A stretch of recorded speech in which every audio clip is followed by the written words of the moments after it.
waxaa kaloo wax kale ka baran karnaa haweeneyda hogaamisa Jarmalka annaga dad badan oo culimada kamid ah gabdhaha markay afjigayaan ama ay rabaan inay xaqiraan ama ay rabaan markay kaalinta siyaasadda u diidaan waxay dhahaan waa naaqisatul aqli wa diin aqliga iyo diinta nuqsaan ka yihiin xadiisyo wada falsa ah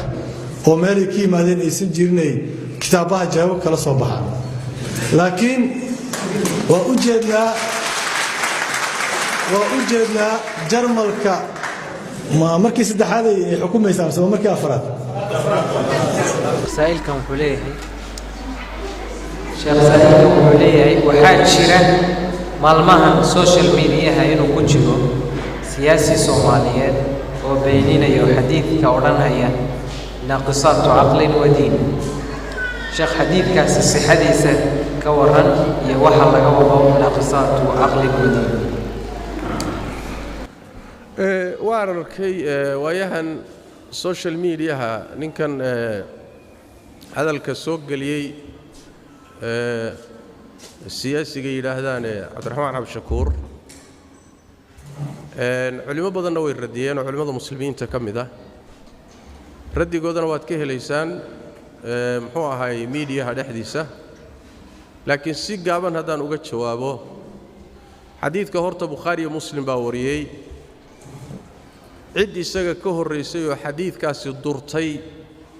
أما ضعيف سينا ما شرته السجر والسياسيو حديث ما يقانه حديثكم السجية مثل ما السجنا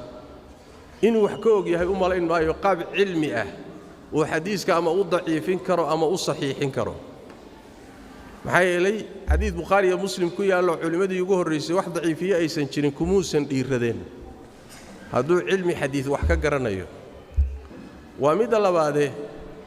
xadiiska macnihiisana muusan fahmin waxay ilay xadiiska nabigu markuu fasiray sallallahu alayhi wasallam aayad quraan ku fasiray oo salka u saaray oo aayada quraanka fi suurati al-baqara ku jirta aayatul mudayana ku jirta buu nabigu ku tafsiiriyay sallallahu alayhi wasallam oo masaladu ay tahay dumarka waxa laba la isu daba dhigay inay mid haday halmaanto ta kala xusuusiso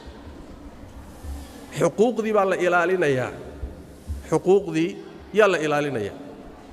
mid labaad way xadiidka muusan fahmin oo wuxuusan u fahmin ama intuu fahmay buu kas iska yeelyeel ayuu uga tilaabsaday xadiidku wuxuu ka hadlayaa wax la yiraahdo ishhaad ee kama hadlayo shahaada kama hadlayo waxaan u jeedaa aayaddu waxay ka hadlaysaa nabigu xadiidka u celiyay ishhaad buu ka hadlaysaa shahaada kama hadlo waxa kala duwan marxaati furka maxkamadda horteeda ah iyo xuquuq ay dadku ruuxu doonayo inuu yaani wax way tawfiiqiyo xuquuqda iyada ah inuu marxaati u sameeyo oo xuquuqdii inayna lumin marxaatiga loo sameeyo iyo waxa kala duwan maxkamadda horteeda marxaatiga la furayo uu kala duwan yahay حديثك يا آيات وحي كهالليان ومسألة الإشهاد الشهادة محكمة معه وقضب كلاه إسلا حديثك لفتي النبي صلى الله عليه وسلم وحكو عدي ضمر كمركو ناقصات عقل ودين وحي هذين نقصك عقلك أنك كتشر محويه وحو النبي صلى الله عليه وسلم سو آيات دي قرآن كهيد سو إلهي الله وإسكم الله ما ننسي إسو حسوسيان مركي تكالها المانتو وهالمان بالغا الله نقصان الدين تنادوا محي تهاي بويديان وحي النبي صلى الله عليه وسلم سو رقوا مركي عبادي سنيان أيقوا صلاة يصون كما تغان ومركي عاددوا كل عضو تانوا نقصان الدين معها واجب أي كتغان ودن بكل يهين معها لكن بمعنى وحوي رقي مددا وعبادي سنيان أيقنا عبادتي ويكفر ديان صلاة يصون كي عباداتك عدد الديديس ومد الصدح هذا وحلا يابك لوحي تهاي ninkaasi xadiidka inuu duro oo meel kaga dhaco oo inkiro wuxuu u sameeynaya oo hadalkiisa ku cad in uu dumar helo siyaasadda ku taageera bimaana wax weey xadiidkaasi ma jiree siyaasadda waad gali kartaane haddaan kursiga qabtana dawladda waan idinka qayb geline taageera waay ما سياسة يا الدنيا يا كرسي للرادينيو أي الدين تلو إنكرا وحديث النبي قال له إنكرا يا لكن واحد الكلية أبين صومالي ذا رجي دل كودا بربريي أو دي كودا داديي أو كرامة كودا كعياري أو شرف كودا كعياري أو قحيي أو دب أردن وجيستي أي أبال جود وقدرين إنه كرسي ساران أو مضح كدكتان حتى نتي أنت كسوتكتي